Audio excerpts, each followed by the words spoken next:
Assalamualaikum warahmatullahi wabarakatuh. Baiklah, saya Fadil Muhammad Yami, NPM 1834020044. Baiklah, saya akan menjelaskan tentang upaya meningkatkan kualitas SDM melalui interaksi positif dengan lingkungan.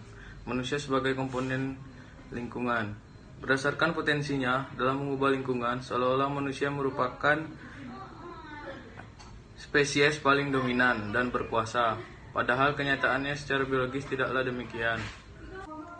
Kita tidak bisa membayangkan bagaimana jadinya apabila tidak ada tumbuhan. Demikian pula seandainya tidak ada hewan-hewan, baik hewan rendik maupun besar.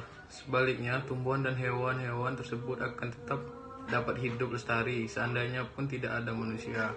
Dan sesungguhnya manusia yang memerlukan kehadiran mereka, contohnya tumbuhan dan hewan, dan bukan sebaliknya. Jadi melihat kenyataan tersebut, maka secara biologis manusia memiliki kedudukan yang lemah.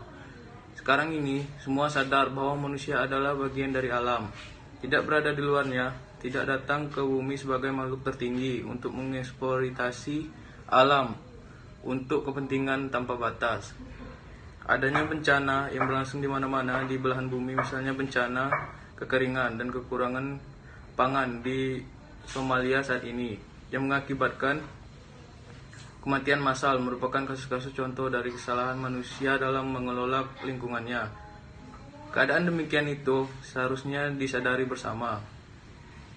Manusia dapat mengubah lingkungannya, dan perubahan yang terjadi tidak boleh melebihi nilai ambang batas dan dukungan ekosistemnya. Untuk memperoleh manusia yang memiliki kemampuan demikian, maka setiap manusia harus lebih dahulu menyadari dan mempelajari tentang keberadaan dan kondisi dalam lingkungan. Proses penelitian tersebut dapat melalui jalur yang berlangsung selama hidupnya.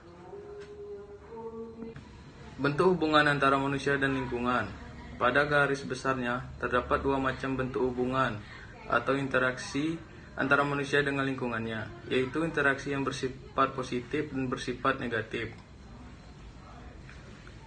Berbagai bentuk hubungan antara manusia dengan lingkungannya akan dicerminkan oleh pola-pola sikap atau perilaku manusia dalam kehidupan sehari-hari. Persoalannya adalah bagaimana upaya memenuhi kebutuhan tersebut tidak menyebabkan terjadinya interaksi yang bersifat negatif dengan lingkungan, dalam arti tidak mengubah, bahkan merusak keseimbangan ekosistem. Peranan pendidikan melalui pendidikan akan dapat mengharapkan diperoleh sumber daya manusia yang selain menguasai ilmu dan teknologi, juga berperilaku positif terhadap lingkungannya. Di dalam Undang-Undang Nomor 4 Tahun 1982 tentang ketentuan pokok mengenai lingkungan hidup, disebutkan bahwa untuk menumbuhkan kesadaran lingkungan dapat ditempuh melalui dua jalur pendidikan, yaitu jalur luar persekolahan non formal dan jalur persekolahan formal. Kenyataan pada saat ini terdapat suatu kecenderungan semakin tinggi tingkat pendidikan seseorang, maka tidak dapat menyesuaikan diri dengan alam sekelilingnya, pedesaan dan pertanian. Hal ini disebabkan mereka merasakan materi pelajaran yang dapat di sekolah beda sekali dengan yang dilihat di sekelilingnya. Lagi pula mereka tidak diasuh untuk mengkaitkannya.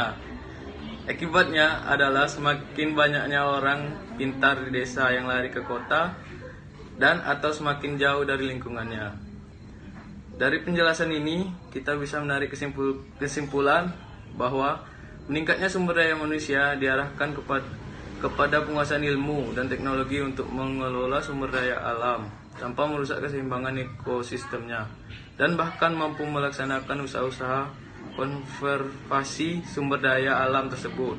Dengan demikian, interaksi yang terjadi antara manusia Indonesia dengan lingkungannya adalah interaksi positif.